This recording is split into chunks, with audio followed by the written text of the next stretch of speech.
अधिगम्यताम्। नमो सिद्धानं नमो आयर्यानं नमो अध्यायानं नमो लोये सर्वसाम्।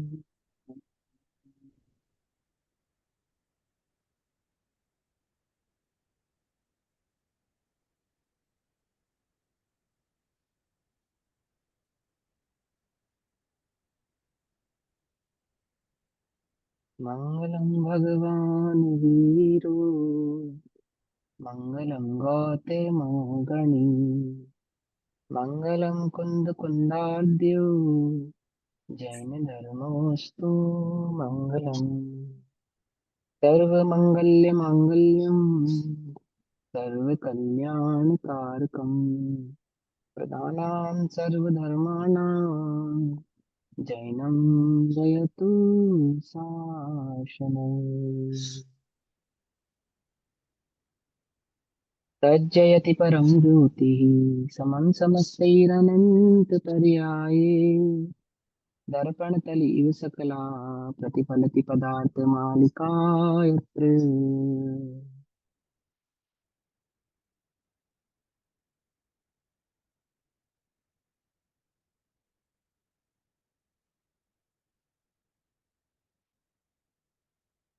रात्रिकालीन स्वाध्याय का विषय चल रहा है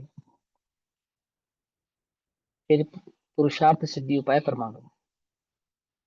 आचार्य देव कहते हैं उपदेश तो शुद्धोपयोग का दिया जाता है, उपदेश तो मुनि धर्म का दिया जाता है, आत्मा की अनुभूति प्रकट कर उसकी स्थिरता का दिया जाता है। गृहस्थ धर्म का कोई उपदेश थोड़ी दिया जाता है। परंतु जो जीव यह भाव प्रकट करता है कि मैं उस शुद्धोपयोग को प्रकट करने में असमर्थ हूं, तो शुद्धोपयोग की समर्थता सामर्थ्य प्रकट करने हेतु उसे श्रावक धर्म का उपदेश करते हैं। श्रावक धर्म, श्रावक या गृहस्थ अवस्था धर्म है ऐसा उपदेश नहीं करते हैं, अथवा श्रावक या गृहस्थ अवस्था में बने रहना इसमें स्थिरता से धर्म प्रकट होता है ऐसा उपदेश नहीं करते हैं। उपदेश तो ये करते हैं कि शुद्धोपयोग धर्म है, उस शुद्धोपयोग को प्रकट करने की जो सामर्थ्य है, उस सामर्थ्यता के लिए जो तुम्हें करना योग्य है उसका नाम वहां पे गृहस्थ धर्म है। गृहस्थ धर्म नहीं है। धर्म की साधना, धर्म भाव को प्रकट करने की जो सामर्थ्य है, उस सामर्थ्य हेतु से उस विधि का नाम वहां गृहस्थ धर्म कहा है। और वहां क्या समझाते हैं कि किस प्रकार से रत्नत्रय की आराधना पूर्वक उस रत्नत्रय रूपी धर्म की प्रकटता होती है, शुद्धात्मा की प्रकटता होती है। ठीक। तो अत्रादव अर्थात सम्यक दर्शन पूर्वक, सम्यक दर्शन, सम्यक ज्ञान और सम्यक चारित्र पूर्वक इस प्रकार से धर्म की आराधना होती है। उस आराधना का स्वरूप यहाँ चल रहा है। और सम्यक चारित्र की आराधना के अंतर्गत 138 नंबर के श्लोक, 168 68 168 नंबर के श्लोक का भाव चल रहा है। 184 184 नंबर का पेज है। भाव चल रहा है नवदा भक्ति। सम्यक चारित्र के अंतर्गत शिक्षा व्रतों में भक्ति के स्वरूप में नवदा भक्ति का स्वरूप चल रहा है। नवदा भक्ति कहते हैं कि वह 9 प्रकार की भक्ति है, उनका कैसा स्वरूप है, किसे भक्ति कहना, किस प्रकार से श्रावक अतिथि संविभाग नवदा भक्ति पूर्वक करता है। अर्थ करने से पहले, श्लोक पढ़ने से पहले, जो आपने प्रश्न पूछा कि हम कैसे आइडेंटिफाई करेंगे सब्जियों में कि कौन सी सब्जी खाने योग्य है, कौन सी खाने योग्य नहीं है, ये क्वेश्चन है ना आपका। तो देखो, सबसे पहला अभक्ष होता है अनजान। अनजान अभक्ष, पता ही नहीं है उसके बारे में, तो वो अभक्ष ही मान लो। अभक्ष है, हमें उसके विषय में पता नहीं है। जब तक उसके विषय में हमें सही प्रकार से जानकारी ना हो जाए, पता ना लग जाए, है ना, तर्क युक्ति न्याय और बुद्धि विवेक से हम समझ ना जाए कि यह भक्ष है, यह भक्ष है, तब तक उसका सेवन नहीं करना चाहिए। ठीक। अब जितनी तुम्हारे संज्ञान में है वो कितनी है, अनकाउंटेबल है या काउंटेबल है? मोटी मोटी है। कितनी होंगी? 10 20 30, इससे अधिक तो नहीं होंगी। उन 20 30 अधिक जो सब्जियां हैं, उनमें कौन सी भक्ष है और कौन सी अभक्ष है, ये जानना कौन सा कठिन कार्य है? बोलो, ये कठिन है क्या? कुछ भी कठिन मेरे को नहीं है। कठिन लगता है, क्योंकि if you think about it, टिंडोरा, तुरिया, दूधी, हाँ, वो सब में बीज रहता है अंदर। हाँ, वो बीज की अपेक्षा से नहीं है। वहां पे अति सूक्ष्म बीज होता है। गुदा, जो सब्जी का गुदा है उससे अलग होने में जो परेशानी प्रकट करता है ना? और उसमें और कोई भी प्रकार के भेद होते हैं जो बीजों से ही बना होता है, ऐसे बहुत सारे भेद हैं। अब हमें नहीं समझ में आ रहा, डिटेल में समझ में नहीं आ रहा, तो सिंपल सिंपल सी बात है, बैंगन जो होता है वो बहुबीजा कहने के कारण अभक्ष होता है, कटहल अभक्ष होता है, और इसी प्रकार के जो फल होते हैं कटहल और बैंगन की जाति के, वो सब अभक्ष की श्रेणी में आते हैं। अब आपका क्वेश्चन जैसे कि मुझे ये समझ में आना, दूधी यानी कि लौकी जिसको कहते हैं, या टिंडोरा यानी टिंडा जिसको कहते हैं, या तुरई, तोरी जिसको कहते हैं, ये अभक्ष है या नहीं है? ये अभक्ष की श्रेणी में नहीं आते हैं। ठीक है ना? सिंपल, इतनी सी बात थैंक है, यू। बहुत इसमें में विशेष जाने की आवश्यकता ही नहीं है, वो अभक्ष की श्रेणी में नहीं आते। जमीन का सब अभक्ष की श्रेणी में आते हैं, और अन्य अन्य सब्जियां हैं, उनमें भक्ष्य भक्ष का विचार करने में कोई बहुत विशेष बुद्धि लगाने की आवश्यकता पड़ती नहीं है। परंपरा से, परंपरा से जो हमें भक्ष्य भक्ष का ज्ञान प्राप्त हुआ है, देखो विज्ञान एक बात कहता है हमसे, वो कहता है कि नेवला होता है ना, नेवला, वो सांप से लड़ाई करता है।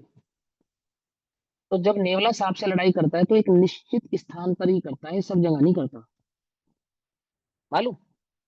नेवला जब सांप से लड़ता है तो ये नहीं कि जहां कहीं उसे सांप मिल गया और जहां कहीं नेवले ने सांप से लड़ाई कर ली, यह कहीं नाग दम। कहानी, कहीं कहानी फंस गई तो बात अलग है। लेकिन नेवला इतना चतुर है कि उसको ये पता है कि सांप से युद्ध कहाँ करना है, तो बोले कहाँ करना है? एक विशेष प्रकार की जड़ी बूटी जहां पाई जाती है, उस स्थान पर ही यदि सांप से युद्ध हो जाए तो नेवला युद्ध करता है, लड़ाई करता है। क्यों? क्योंकि उस नेवले को ये पता है कि इस जड़ी बूटी को खाने से ये सांप का जहर मुझे नहीं चढ़ेगा। तो वैज्ञानिक कहते हैं उसको ये बात कहाँ से पता चली? भैया, ये विशेष नाग प्रकार की दमनी जो, बूटी है, नाग दमनी हाँ, बूटी। हाँ वो ठीक है, नाग सूंघता है दमनी उसको, बूटी, सूंघ लेता है उसको। हाँ बस। जो भी है, खाने से या सूंघने से, है ना? अपने को तो उदाहरण समझाना है, हाँ भैया, वीडियो का ठीक। है ना? हाँ हाँ। हाँ। तो वो, उसको ये ज्ञान कहाँ से प्राप्त हुआ, उसको किसने बताया कि ये बूटी के पास ही अगर तू युद्ध करता है सांप से और उसके सूंघने या खाने से तुझे सांप का जहर नहीं चढ़ेगा? तो कहते हैं वो नेवला जो है वो परंपरा से उस ज्ञान को प्राप्त करता है।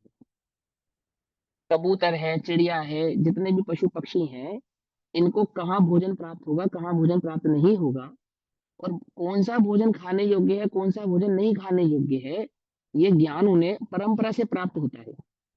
चाहे वो चींटियां हो, चाहे वो चिड़िया हो, चाहे वो अन्य अन्य जीव हो, उन सभी को ये परंपरा से ज्ञात होता है। अब ये बात समझा देता हूँ, कोई नहीं, तो विज्ञान ने एक स्टडी में ये समझाया कि हम कबूतर को छत पे दाना डालते हैं या कहीं कहीं दाना डालते हैं, उल्टा नहीं पकड़ना। देखो अब जो स्टडी है मैंने जो पढ़ी है, मैं तो वो स्टडी बतला रहा हूँ, और उन्होंने क्या तर्क दिया वो तर्क समझा रहा हूँ। उन्होंने कहा कि ये जो हम दाना डालते हैं कबूतरों को, जगह जगह छत पे डालते हैं, कहीं डालते हैं, इससे हम कबूतरों का नुकसान कर रहे हैं। तो बोले नुकसान कैसे कर रहे हैं?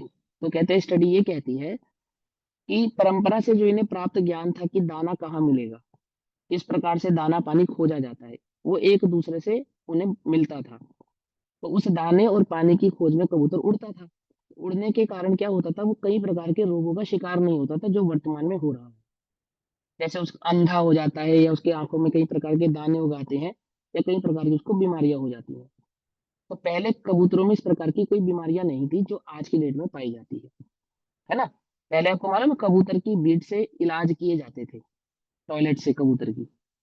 तो विज्ञान कहता है कि वर्तमान में वो करने योग्य नहीं है क्योंकि कई प्रकार के रोगों से ग्रस्त होता है। तो क्यों हुआ ये ग्रस्त, क्या कारण बना? बोले जब से हमने इन्हें दाना डालना शुरू किया तो परंपरा से जो प्राप्त ज्ञान था ना, वो खोते चले गए। वो खोते जाने के कारण इनके पास दो ही काम रह गए, खाना और भोगना। तो उससे क्या हुआ, अब इनके अंडे ज्यादा पैदा होते हैं, बच्चे ज्यादा पैदा होते हैं, और वो बीमार होते हैं, और कई प्रकार की बीमारियों के वो शिकार होते हैं, और इस तरह के कारण उनकी परंपरा जो है वो विलुप्त होती जा रही है। तो एक प्रकार से हमने उनके अंदर एक प्रकार का संकर दोष पैदा कर दिया, ये विज्ञान की स्टडी है। तो मुझे क्या समझाना, मुझे ये समझाना है कि जगत का कोई भी प्राणी है, उसको क्या खाना है और क्या नहीं खाना है, ये ज्ञान वो परंपरा से प्राप्त करता है। इसी प्रकार मनुष्य तो और ज्यादा एडवांस है, वो तो सिर्फ खाना खाना नहीं, कहाँ रहना, कैसे जीना, क्या पहनना, क्या नहीं पहनना, किससे मित्रता करना, किससे मित्रता नहीं करना, कौन अच्छा कौन बुरा, व्यापार कैसे करना, धन कैसे कमाना, ये सब परंपरा से सीखता है, ये कोई शास्त्रों से सीखता है। दुकानदारी बनने का बच्चा किसी स्कूल कॉलेज में थोड़ी सीखता है। क्या समझे? वो तो पिताजी के साथ बैठता है, पिताजी के अनुभव से सीख जाता है। बिटिया खाना बनाना किसी स्कूल कॉलेज में थोड़ी सीखती है। माँ किससे सीख कर आई? माँ अपनी माँ से सीख कर आई, माँ से बिटिया ने सीखा, बिटिया से उसकी बिटिया सीखती है। मतलब परंपरा से सीखते हैं हम। चाहे खाना बनाना हो, चाहे खाना खाना हो, इस प्रकार के अन्य चीजें हम परंपरा से सीखते हैं। इसी प्रकार से भक्ष और अभक्ष का सेवन, कौन सा सेवन करने योग्य है और क्या सेवन करने योग्य नहीं है, इसमें अधिकतर चीजें तो हम परंपरा से ही सीखते हैं। समझ आई बात? कि हमारे पूर्वज किस प्रकार के शाक सब्जियों का सेवन करते थे और नहीं करते थे। तो नहीं करते थे तो क्यों नहीं करते थे, करते थे तो क्यों करते थे, और वो किस मौसम में क्या खाना क्या नहीं खाना आदि आदि, ये भाव हम परंपरा से सीखते हैं। और उसी परंपरा के आधार से हम उसे ग्रहण भी करना चाहिए। और फिर भक्ष और अभक्ष की नीति ऐसी नहीं है कि जैसे कोई सब्जी ऐसी है, कोई शाक सब्जी ऐसी है कि वो भक्ष ही है, सदैव भक्ष ही है, ऐसा नियम नहीं है। जैसे उड़द की दाल, तो उड़द की दाल भक्ष है या अभक्ष है? कि जिसको वात अधिक बनता हो उसके लिए अभक्ष है। पकड़ में बात? जिनको वात आदि अधिक नहीं बनता हो उनके लिए अभक्ष नहीं है। अरहर की दाल, जिनकी बॉडी एसिडिटी ज्यादा बनाती हो उनके लिए अभक्ष है। जिनकी बॉडी एसिडिटी नहीं बनाती है उनके लिए भक्ष है। पकड़ में बात? तो भक्ष भी कई प्रकार का हो जाता है, भक्ष में भी अभक्ष का भेद हो जाता है। एक पदार्थ एक काल में भक्षण करने योग्य होता है, वही पदार्थ अन्य काल में भक्षण करने नहीं योग्य नहीं होता। अधिक ठंडी वस्तुएं ठंडी की मौसम में अभक्ष हो जाती है। अधिक गर्म तासीर की वस्तुएं गर्मी के मौसम में अभक्ष हो जाती है। तो कौन सी वस्तु का कब सेवन करना नहीं करना, क्या भक्ष है क्या अभक्ष है, ये सब ज्ञान हम अपनी परंपरा से सीखते हैं। तो वहां से उसे भली प्रकार से हम जान सकते हैं। और विशेष जानने के लिए आचार आदि ग्रंथों का अध्ययन करने से उसका ज्ञान हो जाता है। ठीक। चलो अब यहाँ चलते हैं 168 नंबर के पेज पर। यहाँ कहते हैं नवदा भक्ति का स्वरूप कहते हुए, संग्रह मुच्च स्थानन पादोदकमर्चनं प्रणामं च वाक्काय मनः शुद्धिरेषण शुद्धिश्च विधिमाहु। और संग्रहम अर्थात प्रतिग्रहण, प्रतिग्रहण अर्थात वेलकम करना, प्रगाहन करना। किसी भी अतिथि को, मुनिराज हैं, श्रावक हैं, श्राविका है, आरिका है, इनका प्रगाहन किस प्रकार से किया जाता है, वेलकम किस तरह से किया जाता है ना? इस आदर के साथ इनको अपने पास अपने घर में प्रवेश कराया जाता है। तो क्या कहते हैं? प्रतिग्रहण, ऊंचा आसन देना, चरण धोना, पूजा करना, नमस्कार करना, मन शुद्धि, वचन शुद्धि और काय शुद्धि रखना, और भोजन शुद्धि, इस प्रकार आचार्यों ने नवदा भक्ति रूप विधि कही है। तो नवदा भक्ति का जो स्वरूप था वो मोटा मोटा हमने लास्ट कक्षा में समझा था। अब यहाँ विस्तार से थोड़ा भाव को समझते हैं। यहाँ कहते हैं सबसे पहले संग्रह अर्थात पड़गाहन करना। पड़गाहन करना मतलब वेलकम करना, सिंपल। तो मुनिराज को बड़े आदर पूर्वक भोजन के लिए, आहार के लिए विनती करते हुए अपने घर में प्रवेश कराना। समझे बात? यहाँ पे लिखा है ना भोजन के लिए, यहाँ पे आहार होना चाहिए मेरे हिसाब से। इस ये भोजन है, आहार है, खाना है, ये कहाँ कहाँ इस्तेमाल किए जाने वाले शब्द हैं, इनका हमें ध्यान में रखना चाहिए। ये भी एक विवेक कहलाता है। इसको इसको वचन की लेशा कहते हैं। ठीक है ना? वचन की लेशा, वचन का विवेक, है ना? जैसे देखो, कुत्ते को रोटी डालना और घर में परिवार में किसी को खाना डालना, कुछ फर्क है या नहीं है? तुमने खाना डाल दिया उन्हें, रोटी डाल दी, ये खाना परस दिया, परोस दिया, है ना? भोजन परोस दिया, है ना? फर्क है ना? ये वचन की निश्चय कहलाती है कि उसमें आदर, उसमें आपका विवेक झलकता है कि आप कितने विवेकवान हैं कि आप किन शब्दों का प्रयोग करके उस बात को कह रहे हैं। ठीक।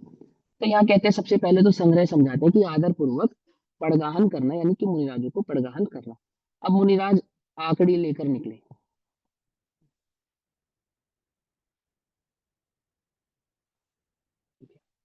हाँ, तो क्या कहते हैं? मुनिराज आकड़ी लेकर निकले। तो आकड़ी लेकर निकलते हैं, तो उस आकड़ी में जो भी उनकी विधि बैठती है, जहाँ भी जिस प्रकार की विधि बैठती है, तो उनका पड़गान ऐसा नहीं कि आइए महाराज बैठिए, ऐसे नहीं, आज हमारे घर में बढ़िया भोजन बनाया, ये पधारिए, ऐसा नहीं, उसका एक सिस्टम है। हे स्वामी नमोस्तु नमोस्तु नमोस्तु, ऐसे कहकर उनका पड़गान होता है। हे स्वामी नमोस्तु नमोस्तु नमोस्तु, ऐसा। आखिरी बैठेगी तो वे रुकेंगे।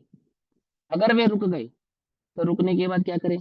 तो सबसे पहले 3 बार प्रदक्षिणा करें, है ना? उनको नमोस्तु करें और फिर उनको शुद्धि बोलें, और शुद्धि बोलकर फिर उनको बोले कि आप आहारशाला में प्रवेश करें। इस प्रकार की विधि से जब आप उनको भक्ति पूर्वक पड़गाहन करते हैं, तो वे आते हैं।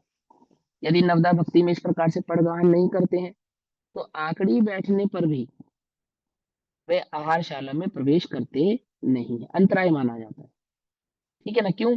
क्योंकि दातार का मनोभाव मनोभाव उससे प्रदर्शित होता है। आपके घर में कोई मेहमान आया और ऐसे टाइम पे आया जब आपको कहीं जाना था,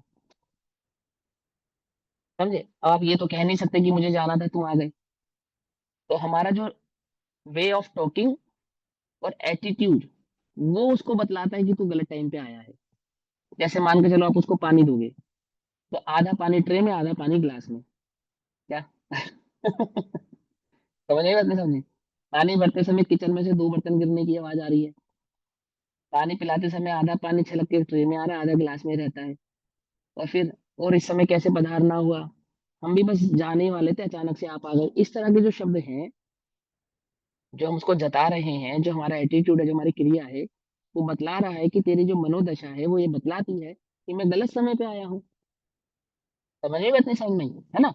तो इसी प्रकार वो क्या कहते हैं कि आहार, जब हम मुनिराज को पड़गाते हैं, अर्थात उनका वेलकम करते हैं, तो हमारा जो वेलकम करने का तरीका है, स्वागत करने का तरीका है, वो हमारा एटीट्यूड वो दर्शाता है कि हम मनोभाव से आपको बुला रहे हैं, या बस हमारा मन तो नहीं है, पर हमें देखा देखी ये कार्य करना पड़ रहा है। समझे? तो वहां क्या कहते हैं कि सबसे पहली भक्ति है पड़गाहन की भक्ति, यानी कि आपका वेलकम करने का तरीका। यदि आपका वेलकम करने का तरीका सही है, तो ही वे मुनिराज उस भक्ति भाव से उस आहारशाला में प्रवेश करेंगे, अन्यथा नहीं करेंगे। दूसरा, उच्च स्थान प्रवेश करने के बाद, अर्थात घर में ले जाकर उन्हें उच्च आसन पर बैठाना, उच्च व योग्य आसन पर बैठाना। सिर्फ उच्च आसन पर बैठाना नहीं, उच्च व योग्य आसन पर बैठाना। तो ऊंचे आसन का मतलब क्या होता है? उच्च आसन का मतलब ही आप अपने आप में ही, उच्च आसन का अर्थ ही योग्य आसन है। समझ में बात नहीं समझ में? उच्च आसन का अर्थ ही योग्य आसन होता है, अर्थात जो आसन निर्दोष हो, उन उस पद वाले जीव के लिए उपयुक्त हो। जैसे आरिका जी हैं, क्योंकि वो बैठ के आहार करेंगी, तो ऐसी चौकी हो जिसपे सही प्रकार से बैठा जा सके। क्योंकि मुनिराज हैं, खड़े होकर आहार करेंगे, तो ऐसी चौकी हो जिसपे खड़ा हुआ जा सके। उच्च आसन ऊंचा भी हो और योग्य भी हो। अब तुमने ऐसी चौकी लगाई जो बार बार ऊपर नीचे होती हो, हिलती हो, तो वो अच्छा आसन नहीं है, वो उच्च आसन नहीं, योग्य आसन नहीं है। कैसा होना चाहिए? जो शुद्ध हो, पवित्र हो और योग्य हो। ये 3 गुण जिसमें होते हैं, उसे उच्च कहते हैं। समझे ना? जैसे हम कहते हैं ना, भाई इनके विचार बड़े उच्च हैं। तो उच्च विचार कैसे हैं? फर्स्ट फ्लोर वाले, सेकंड फ्लोर वाले हैं, या थर्ड फ्लोर वाले? नहीं समझे ना? उच्च माने अच्छे, विवेकवान, है ना? ऐसे ही आसन में उच्चता का मतलब ऊंचा आसन हो, ऐसा नहीं कि 2 फीट का आसन लगा दिया वो उच्च हो गया, अथवा 1 फीट का आसन लगा दिया वो उच्च हो गया। समझे नहीं समझे? कि भैया हमारे घर में सबसे ऊंचा तो किचन का स्लैब है, तो वहां बैठा दें, है? उच्च माने योग्य।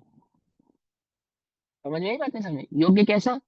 कि वो हिलता डुलता ना हो, अपवित्र ना हो, उसमें दीमक ना लगी हो, कीड़े मकोड़े, गंदा ना हो, कई प्रकार के खाद्य पदार्थों के उस पर दाग ना लगे हो।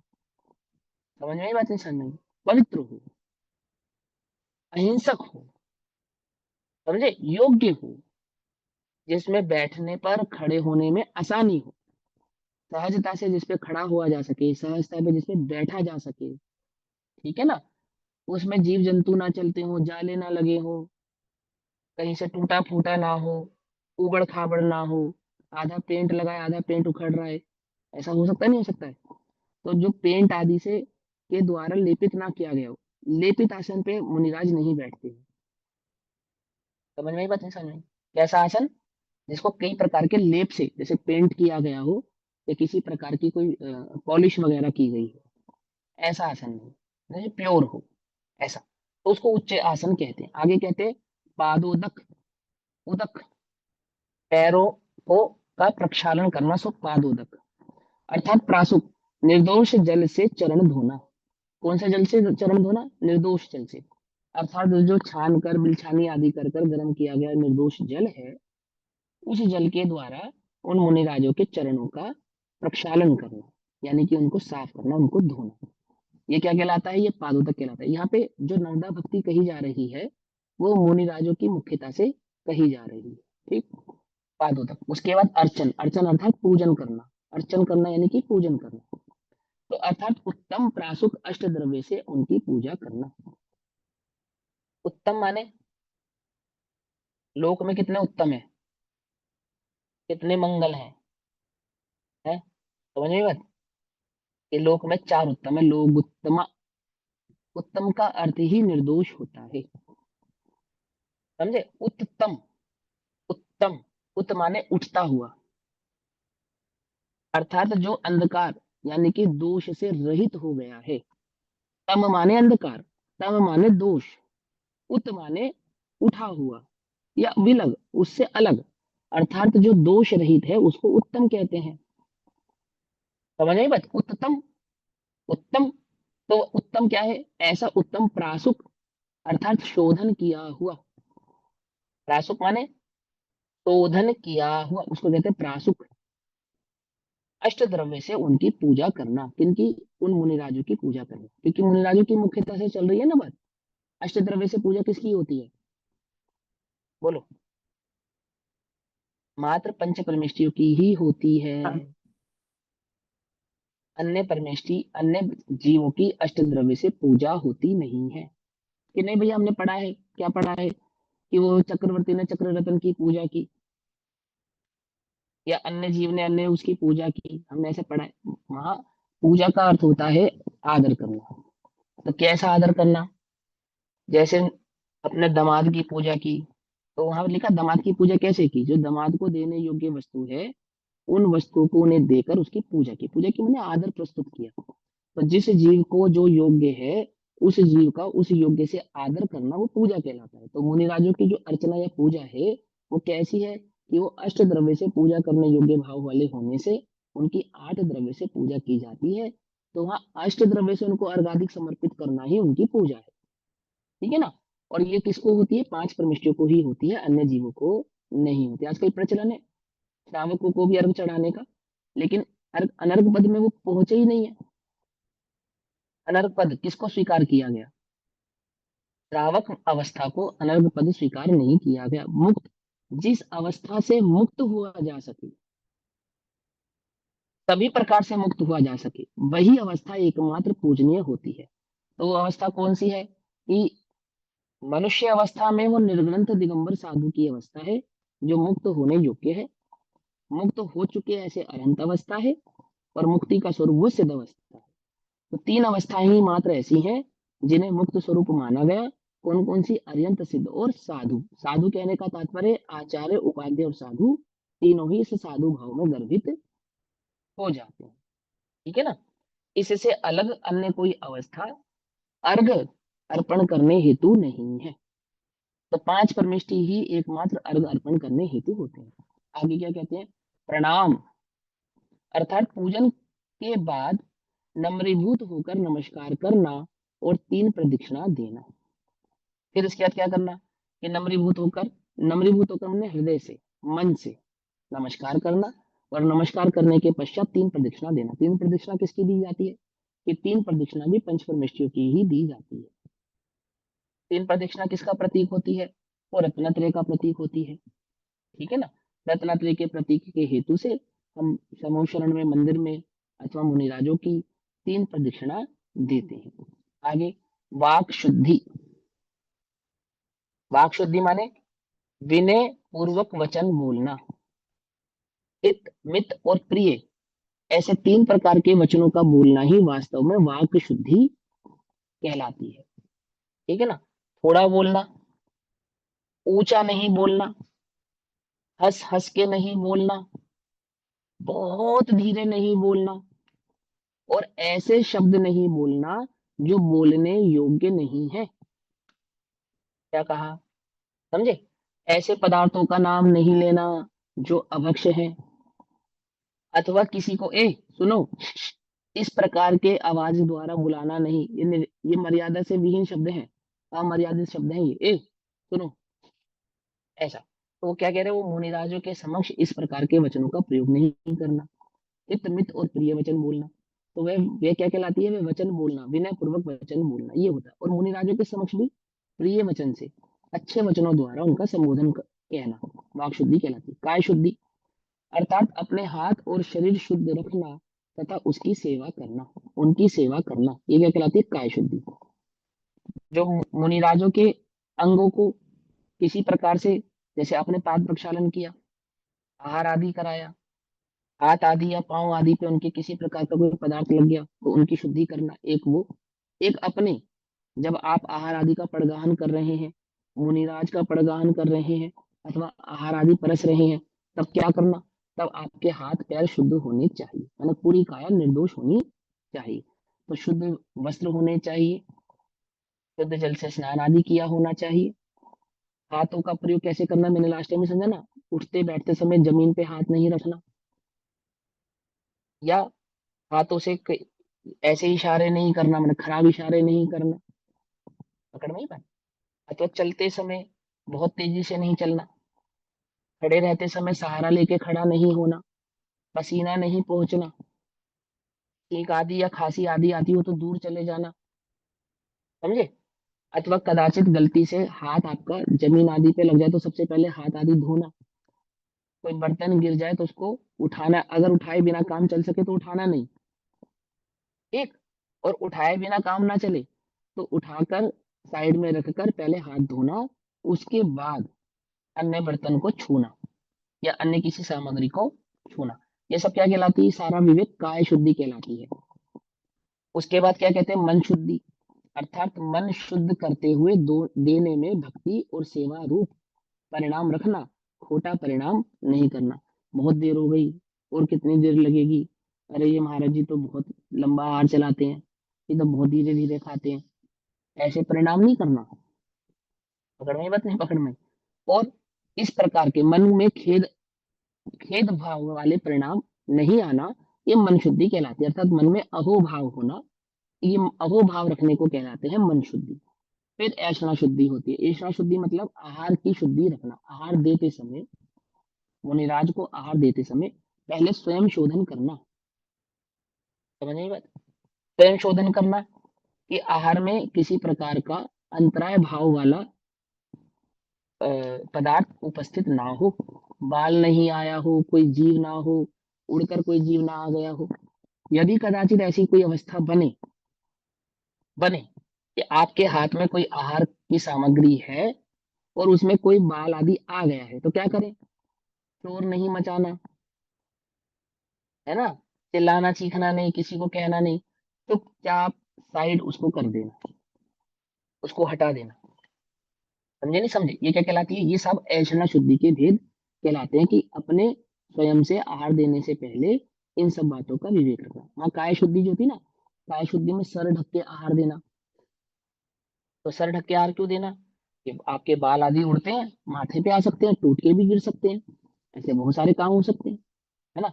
हम भी किचन में कितने साफ सुथरे तरीके से भोजन बनाते हैं, उसके बाद भी बाल आ जाता है कभी कभी, सब्जी में, रोटी में और अन्य कहीं जगहों पे, तो अंतराय है ना?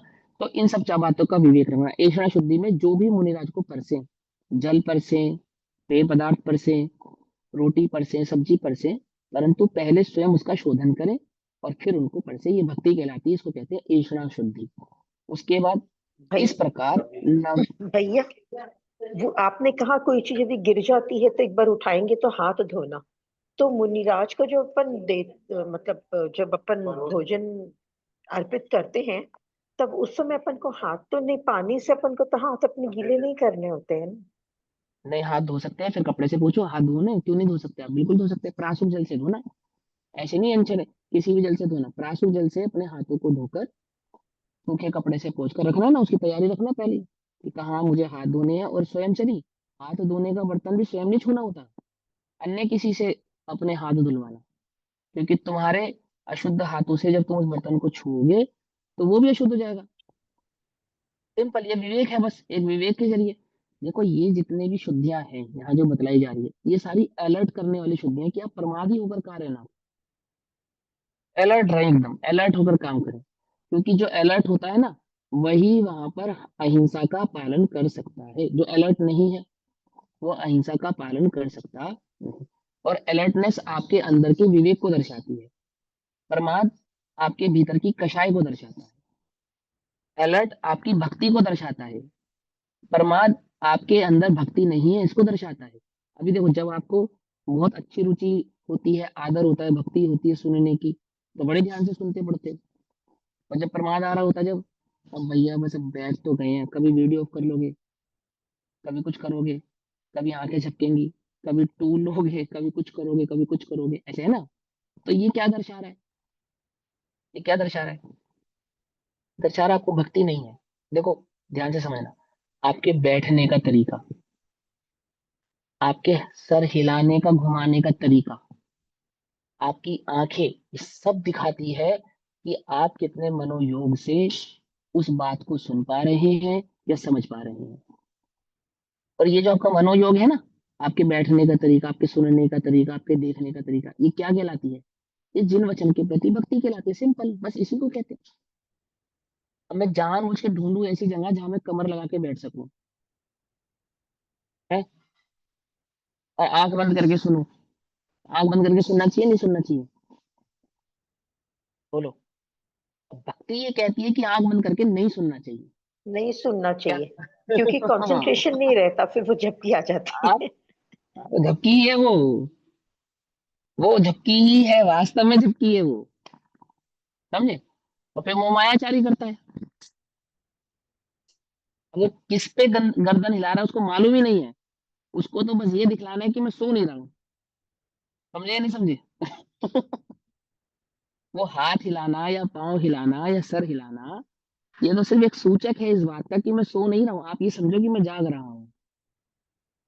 लेकिन जो रुचि जो होती है, रुचि, वो तो नियामक, वो तो उस इंद्री का नियामक कारण बन जाती है, दिखाने, प्रदर्शित करती है उस बात को कि मैं रुचि से सुन रहा हूँ या समझ रहा हूँ। आगे बस में ऐसे बहुत सारे भेद है। अब देखो, जब आप शास्त्र स्वाध्याय के नियम पढ़ोगे और सुनोगे ना, तो उसमें कौन कौन से नियम है मैं तुम्हें समझाता हूँ। देखो, जब आप सभा में बैठो तो कैसी सभा में कहाँ बैठो? कि वक्ता के बिल्कुल सामने आपकी नजर पड़ती हो ऐसी जगह बैठो। और कहेंगे सब सभी लोग तो ऐसी जगह नहीं बैठ सकते, कि आपको उपदेश दिया जा रहा है, वो तो मजबूरी है कि नई जगह मिलेगी तो नहीं बैठोगे ना, वो तो आपको उपदेश दिया जा रहा है। ठीक है ना? कि आप कोशिश क्या करो, श्रोता क्या करे, ऐसी स्थान पर बैठे जहां वक्ता से सामने एकदम उसका और तुम्हारा चेहरा एक दूसरे से मिल सके, ऐसे स्थान पर बैठो। कैसे स्थान पर मत बैठो? जहां सहारा लेकर बैठने का ऑप्शन हो वहां मत बैठो। समझ में बात? बार बार टांग मत उठाओ, बार बार पैर मत हिलाओ। समझ में बात? नहीं समझ में? ये सारे क्या है? ये सारे शास्त्र स्वाध्याय के सुनने के नियम है। पैर ना हिलाना, हाथ ना हिलाना, चुटकी नहीं बजाना, ताली नहीं बजाना, चटाई में कोई रस्सी निकलती हो तो वहां उंगली नहीं घुमाना। क्या समझे? ये कह रहे ये सारे दोष हैं, ये समझा रहे हैं कि तेरा उपयोग लग नहीं रहा है, तेरा उपयोग कहीं जा रहा है। बीच में उठना नहीं, है ना? बार बार इधर उधर देखना नहीं, कोई नया व्यक्ति आकर बैठता हो तो गर्दन घुमाकर देखना नहीं, कौन आया है कौन नहीं आया है। क्या कहना, पूरा उपयोग वहां स्वाध्याय में लगाना।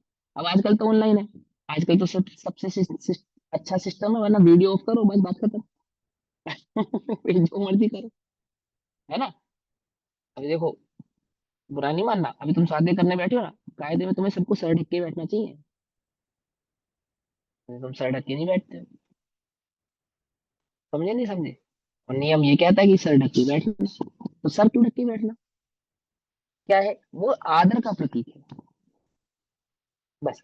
जैसे आप एक वेल ड्रेस्ड होते हो ना, कहीं जाते हो तो आप अपने ड्रेस ध्यान रखते हो कि भाई उसमें एक सलवट भी पसंद नहीं करते आप। तो क्यों पसंद नहीं करते, सलवट क्या करेगी उसमें, कि नहीं भैया मैं जहाँ हूँ जिस स्थान पर हूँ तो वहाँ का ड्रेस कोड है ऐसा कि भाई मैं चाहता हूँ कि मैं अच्छा दिखूं और साफ सुथरा लगूं या गंदा ना लगूं। बस ऐसे सर ढकना का एक प्रोटोकॉल है कि हम अपना आदर व्यक्त कर रहे हैं, कि हम आपको अपने से उच्च स्थान वाला मानते हैं ऐसा। जैसे आप साउथ में जाओगे तो साउथ में पता है क्या नियम है, जो पुरुष लोग होते हैं पुरुष लोग, वो मंदिर में कमीज नहीं पहनते, शर्ट नहीं पहनते, नग्न रहते हैं, ऊपर से नग्न रहते हैं, एक दुपट्टा डालते हैं बस। बोले क्यों, बोले हम जिसके समक्ष खड़े हैं वो तीन लोग के नाथ है, राजा है, और हमारी क्या विसात है कि हम राजा के समक्ष कोई बहुत महंगा कपड़ा पहने या तन ढके या करे, मतलब वो ये बतलाते हैं कि कृतज्ञता है, हम अपनी कृतज्ञता दर्शाने के लिए शर्ट नहीं पहनते, ऐसी वहां परंपरा है। तो ये सर ढकना एक परंपरा क्या है, कृतज्ञता दर्शाने के लिए कि हम आपको एक उच्च स्थान वाला एक आदर देते हैं, आदर मानते हैं, आदर भाव प्रकट करते हैं ऐसा। ठीक है, चलो अब आगे क्या कहते हैं। इस प्रकार नवदा भक्ति पूर्वक ही दान देने का विधान कहा है, दान इन नवदा भक्ति पूर्वक दिया जाता है। अतः क्योंकि यहाँ पे तो आहार दान की मुख्यता से नवदा भक्ति बताई है, अब नवदा भक्ति आहार दान की मुख्यता से बताई है, लेकिन भक्ति तो चारों प्रकार के दान में होती है, ज्ञान दान में भी होती है, आहार दान में भी होती है, औषध दान में भी होती है, और अभय दान में भी होती है। तो अभय दान की भक्ति क्या कहलाएगी, तो जो ऐषणा समिति के नियम है वो सब अभय दान की भक्ति कहलाएगी। समझ में आई बात, नहीं समझ में, जो शास्त्र स्वाध्याय के नियम है वो सारी ज्ञान दान की भक्ति कहलाएगी, श्रावक के लिए भी और श्रोता के लिए भी और वक्ता के लिए भी, जो उनके नियम है उन दोनों के नियमों का वो जो पालन करेंगे, अपने अपने नियमों का पालन करेंगे, वो उसकी भक्ति कहलाएगी। और औषध आदि दान में भी इसी प्रकार से समझना चाहिए, जो निर्दोष औषधि का दान देना, सम्यक प्रकार से दान देना, भक्ष औषधि का ही दान देना, ये सब क्या कहलाएगी, ये उसकी भक्ति कहलाएगी। माने वहां जो जिसके प्रति जो विवेक होना चाहिए और जो आदर होना चाहिए, उस विवेक और आदर के आधार से जो दान दिया जाए वो उसकी भक्ति कहलाती है। इस प्रकार नवदा भक्ति पूर्वक ही दान देने का विधान कहा है। अतः इसी तरह आहार दान देना चाहिए, क्योंकि यह आहार दान की मुख्यता से नवदा भक्ति कही तो आहार दान का स्वरूप समझा।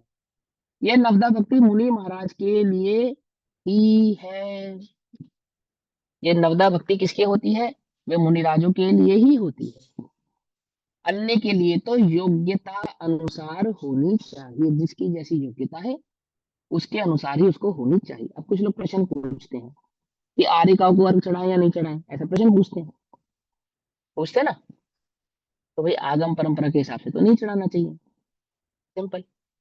बाकी जैसे तुम्हारी यथा व्यवस्था है वैसा समझो, क्योंकि अर्घ छठे गुण स्थान से ही स्वीकार किया गया है, छठे गुण स्थान से नीचे के गुण स्थान वालों को अर्घ स्वीकार नहीं किया गया है आचार ग्रंथों में, क्योंकि आर्यिकाओं का पंचम गुण स्थान होता है, इसलिए उनको अर्घ आदि समर्पित करने का कोई विधान नहीं है। भावार्थ, जो उत्तम पात्र है अर्थात मुनिराज है। अब देखो इसमें कुछ लोग क्वेश्चन उठा सकते हैं, रोज आंटी जी मैंने कुछ गलत तो नहीं कहा, अगर इसमें बदलाव करना हो तो बतला दो मुझे आप, अभी अपने बीच में वो अनुभव ही ज्यादा है, चलो कोई नहीं। जो उत्तम पात्र है, उत्तम पात्र कौन होता है,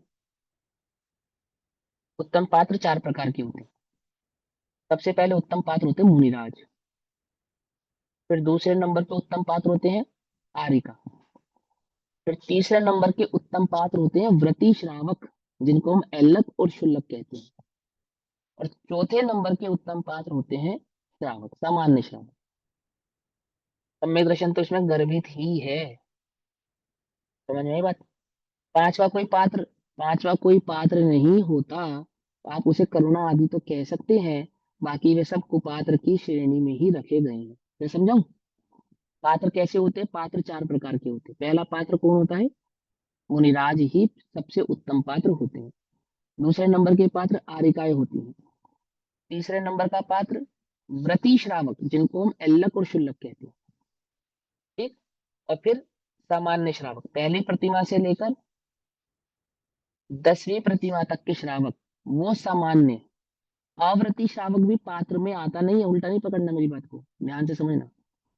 अव्रती श्रावक भी पात्र में नहीं आता, पात्र में तो व्रती श्रावक ही आता है, चाहे वो एक प्रतिमाधारी है, 2 है, 3 है, 4 है, 5 है, कितनी भी प्रतिमा। लेकिन छठी 11 प्रतिमाधारी तक के जो श्रावक हैं वो तीसरे नंबर के पात्र होते हैं, और उससे नीचे के जो श्रावक होते हैं वो चौथे नंबर के पात्र होते हैं।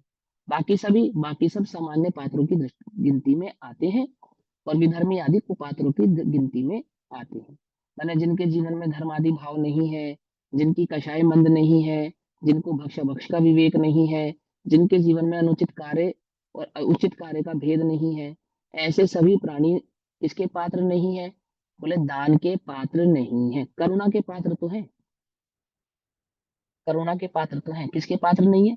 दान के पात्र नहीं। तो करुणा और दान में क्या अंतर होता है? कि उनको धुतकारो नहीं, उनको गाली नहीं दो, उनका बुरा नहीं चाहो, उनके विषय में अनर्गल चिंतन नहीं करो, ये होती है करुणा। क्या समझे? शराबी शराब से तड़प रहा है, उसे शराब पिला दो, ये करुणा नहीं होती। अथवा वो तुमसे 2-4 रुपए मांगे और तुम्हें पता ही है कि क्या होने वाला है, उसे करुणा नहीं कहते। उसे नहीं धुतकारना, उसे नीच दृष्टि से नहीं देखना, उसे गाली नहीं देना, उसे मारना पीटना नहीं, अथवा अपने मन में उसके प्रति खोटा चिंतन नहीं करना, ये करुणा कहलाती है। आई बात समझ में नहीं समझ? जैसे उपसर्ग करते कर्ता के ऊपर मुनिराजों की क्या करुणा है, क्या दया है, कि उसे निर्दोष देखते हैं, बस सिंपल, यही उनकी करुणा, यही उनकी दया है। ऐसे ही करुणा किसको कहते हैं? उस जगत में उस जीव के प्रति जो खोटा चिंतन नहीं किया आपने, उसको दोष दृष्टि से नहीं देखा, उस पर कषाय नहीं की, ये उसकी करुणा कहलाती है। बाकी जैसे जिसकी उचित कार्य करने की विधि हो, विवेकपूर्ण वह कार्य करना भी करुणा का ही भेद है। पानी पिलाना, प्यासे को, भूखे को रोटी खिलाना, निर्वस्त्र को वस्त्र आदि देना, ये सब भी करुणा में ही आते हैं, ये दान में नहीं आते, ये दान में नहीं आते। समझ में आई बात नहीं समझ में? पकड़ में आई बात नहीं पकड़ में? और दान में भी कब आते हैं? जब विवेक पूर्वक किए गए हो। अगर विवेक पूर्वक नहीं किए गए हो तो कुदान में ही आते हैं। क्या कहा? यदि विवेक पूर्वक किया गया है तो दान की श्रेणी में आता है। अब भैया हमने तो कर दिया, अब वो जाने उनको जो करना वो कर सकते हैं। क्या समझे? हमने तो बिल्कुल। भैया धर्मशाला बना दी, अब उस धर्मशाला में कोई भोग भोगे, शराब पिए, जो मर्जी करे, हम उससे क्या लेना, हमने तो दान कर दिया।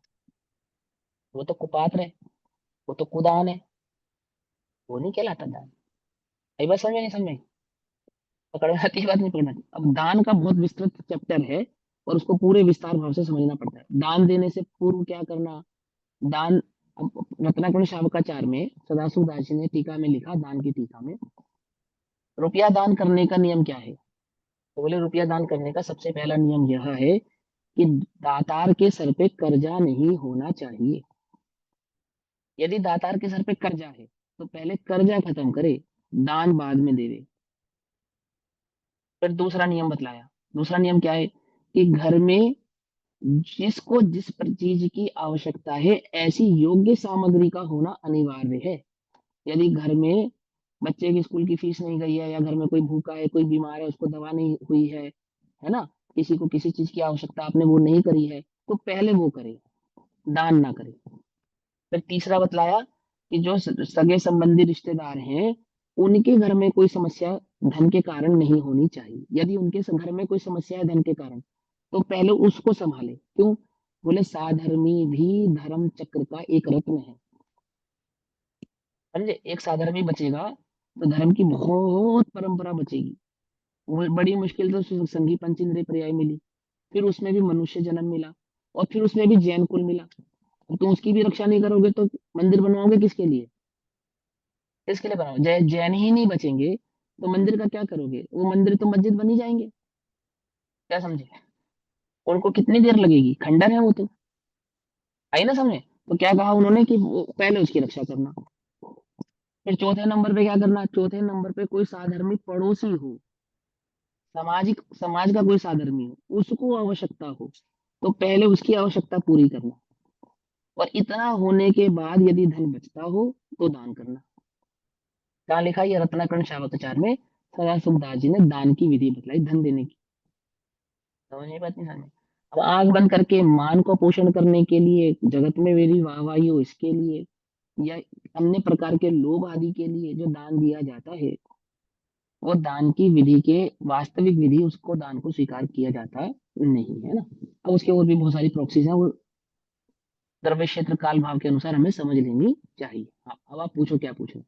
भैया इधर तो आपने कहा कि सामान्य श्रावक है ना, तो सामान्य हाँ श्रावक के 11 प्रतिमा से कम प्रतिमा होती है, वो लोग सामान्य श्रावक है। हाँ, जिसके पहले जिसके सामान्य व्रत होते हैं वो सामान्य श्रावक होते हैं, पहली प्रतिमा से लेकर और 10वीं प्रतिमा तक के जितने भी जीव हैं वो सब सामान्य श्रावकों में आते हैं।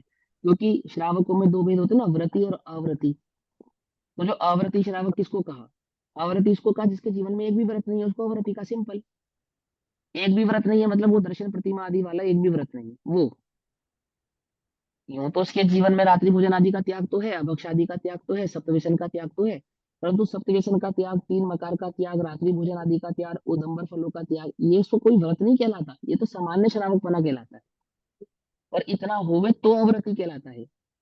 श्रावक संज्ञा मिलती है उसको तो। सामान्य किसी भी जीव को श्रावक संज्ञा कब मिलती है?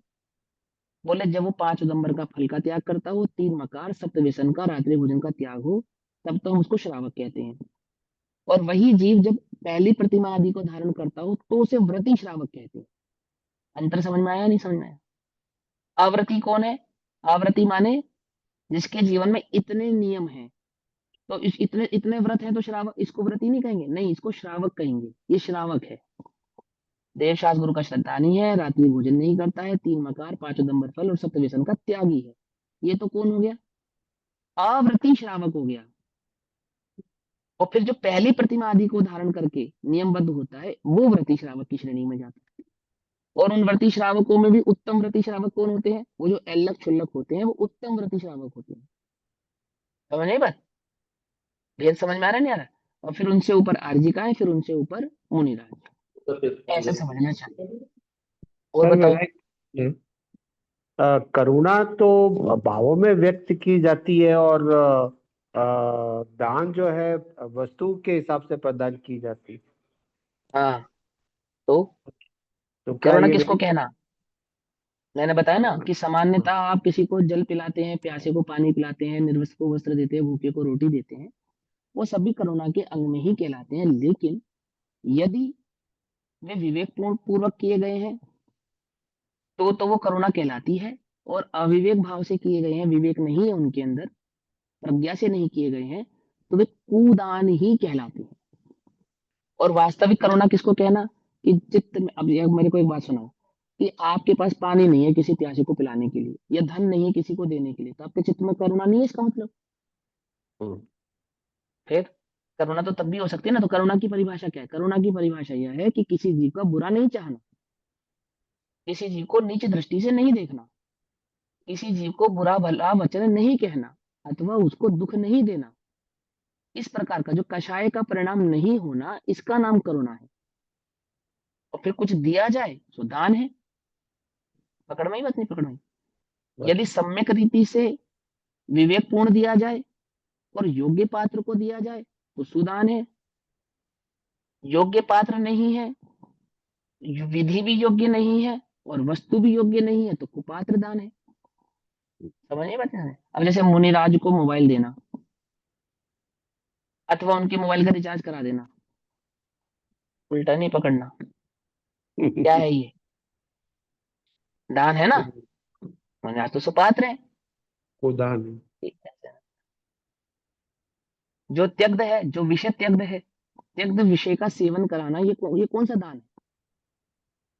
तो दान नहीं है। समझ नहीं बात? ये तो ऐसी अवस्था होगी, वो आदिनाथ भगवान निकले आहार के लिए, और कोई कहने लगा घोड़ा ले लो, कोई कहने लगा साम्राज्य ले लो, कोई कहने लगा वापस राजा बन जाओ, मेरी मेरी स्त्री पुत्री से विवाह कर लो, वस्त्र ले लो, आप नगन घूम रहे अच्छे नहीं लग रहे हो। तो बोलो, वो अविवेकी कहलाए ना वो सभी लोग।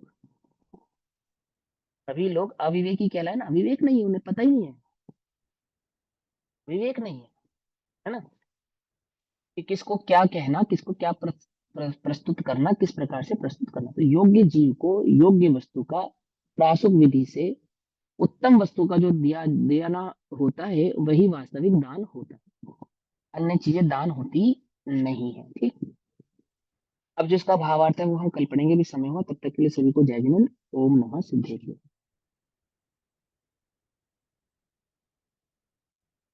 निज निधि निज में बताई, यह अनंत उपकार, उसके लिए जिनवानी माँ को वंदना शतबार। नमो प्रिय।